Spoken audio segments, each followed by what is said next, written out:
I don't know about you, but I've been exceptionally lazy this weekend, and I am not even attempting to put myself together very well before filming, which I may regret later, but like I forgot to brush my hair before I turned the camera on. I haven't had breakfast and I haven't finished my tea yet, but we're gonna do this anyway because if I don't do it now, I'll forget, because let's be honest, I plan on going back to bed as soon as I'm done with this.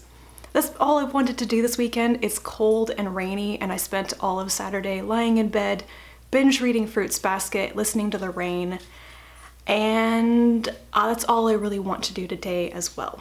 I'm honestly not in that much of a filming mood today, so if you don't see that much of me this coming week, that would be why. I do need to edit my review of Lavandis though. Events in the past couple of days conspired to keep me from doing that on schedule. But anyway, let's talk about what I finished reading this past week. I've got a lot of things to show, but I mostly reread things and read short things like novellas and comics, so it's a lot of stuff, just not as much reading as it looks like.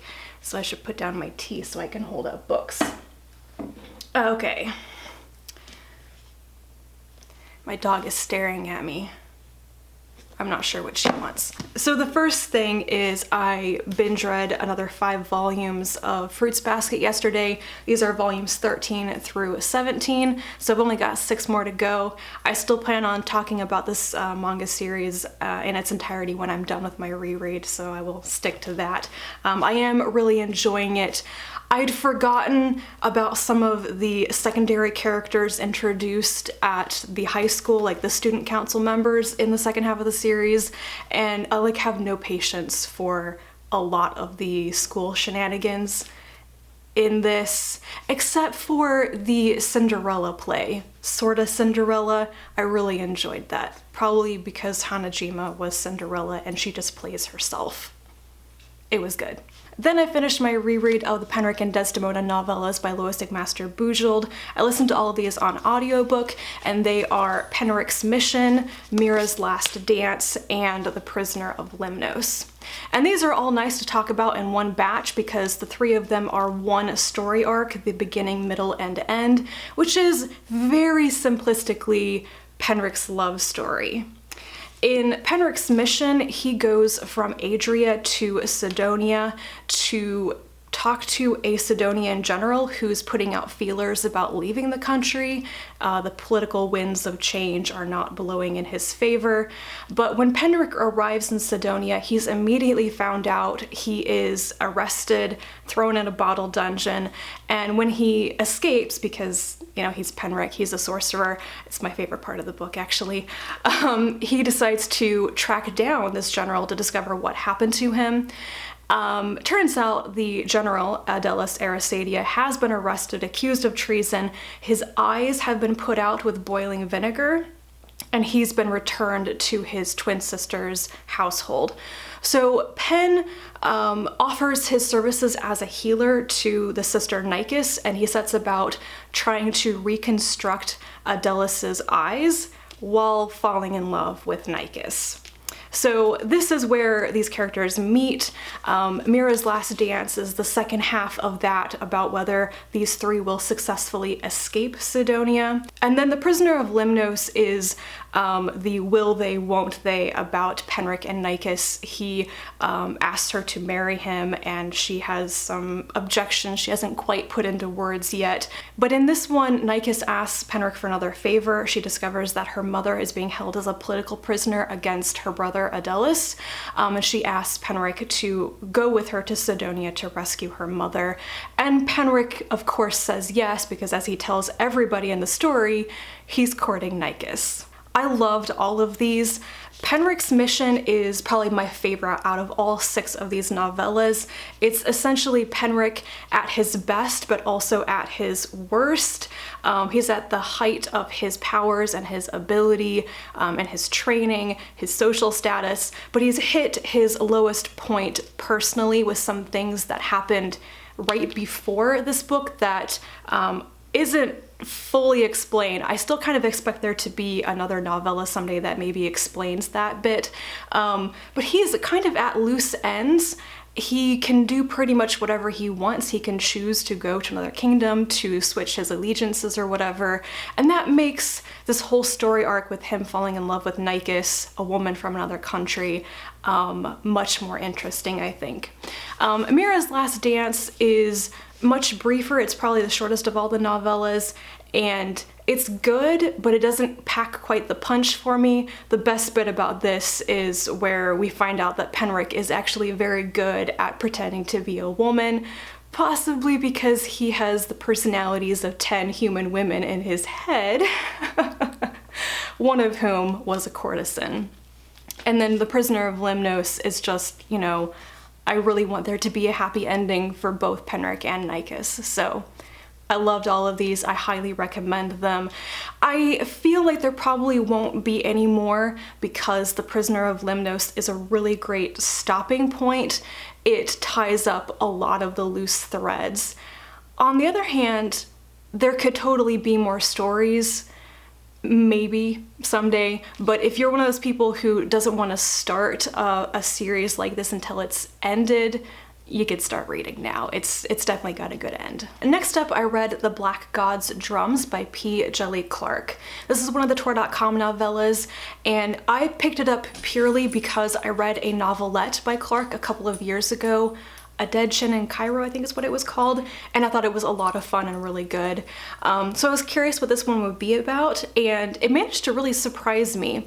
This is kind of a steampunk alternate history story set in New Orleans in the late 1800s, I believe. The Civil War went very differently, like it's still ongoing 20 years later, and New Orleans is independent, almost like its own city-state, where slaves have been freed and everything.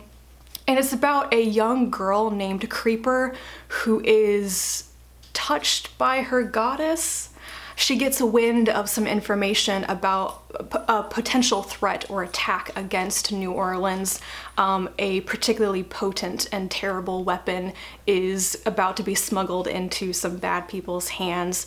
So she takes this information and goes to an airship captain and wants to trade this information for a place on this woman's ship. But she's very young for that. And together, she and the captain basically try to avert this threat against New Orleans. It's more complex than that, but that's the gist of it. And I really liked this, and that was surprising to me because I don't actually like New Orleans and the New Orleans culture that much.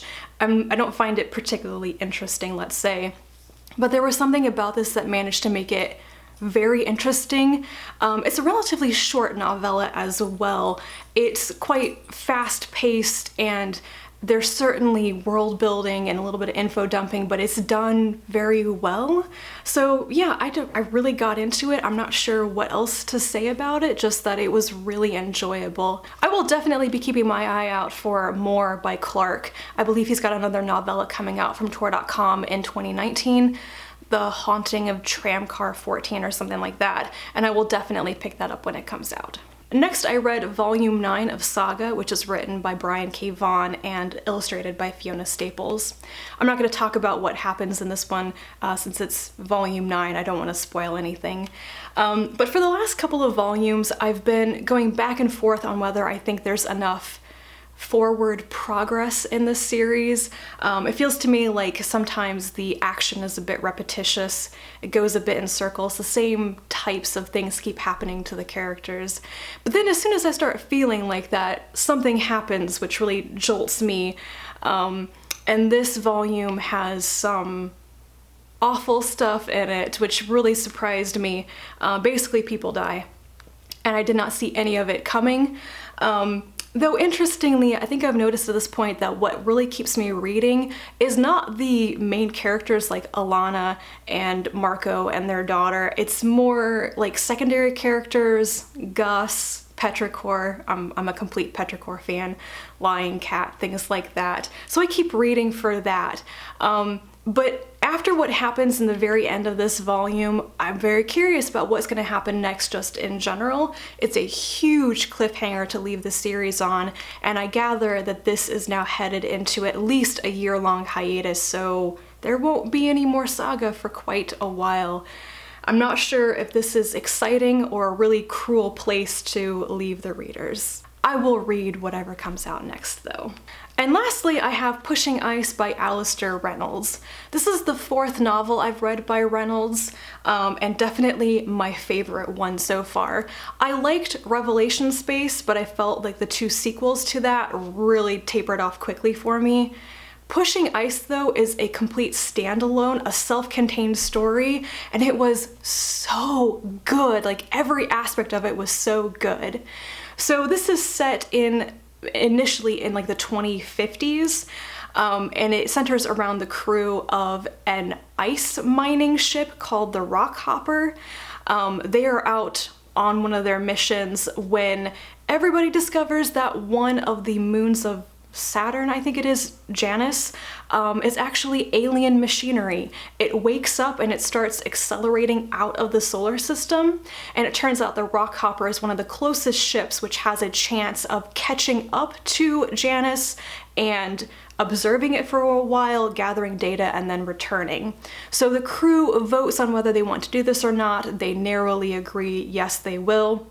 They start accelerating to follow Janus, and then things just do not go as they were supposed to, and essentially their ship hitches a ride on Janus to wherever it's actually headed. Initially, it's like the story of engineering problems and do we have enough fuel to get home, and the political schisms on the ship of people who want to follow Janus, people who want to go home, people who believe the corporation and what they're being told, and people who don't. And it's just the political feuds and the breakdown of the very good friendship between the captain and one of the engineers it's just very intense. And then the story becomes like survival and colonization and like very large scale epic alien technology, alien structures, and over an immense amount of time sometimes. It's so good. I think this is the first time where, in a book that I've read by Reynolds, where he really manages to balance the science, the technology, the physics, and the engineering, and that kind of sense of awe and wonder with the very human aspect, because it's the relationship between the captain, Bella, and the engineer, Svetlana. These 2 women are so good, so intelligent, so capable. They're both good leaders, but in very different ways. They complement each other very well. They have kind of complementary weaknesses and strengths. And they could be so good as a team, but instead they end up at odds in a feud that lasts decades and decades, and multiple regime changes on the ship and everything. And I really felt for the characters. I really felt like all the characters, not just these women, but the secondary characters as well, were done very well. So I'm enthusiastic about the entire thing. This is some good, hard science fiction, which gets the big dumb object storyline very well, but also does the characters justice. This has got me very excited to try out some of Reynolds' other more standalone novels. I mean, I'll certainly get back to some of the books that he's written in series and his universe, like the Revelation Space universe, but I think that perhaps his standalone books that are self-contained shorter stories might be just the thing for me. And that is what I read this past week. Hopefully I didn't forget anything. I didn't make a list this time. Yeah, I think I already mentioned I wasn't prepared. Anyway, let me know if you have read any of these books, or if you want to, leave me a comment down below, and I will talk to you relatively soon. And until then, bye.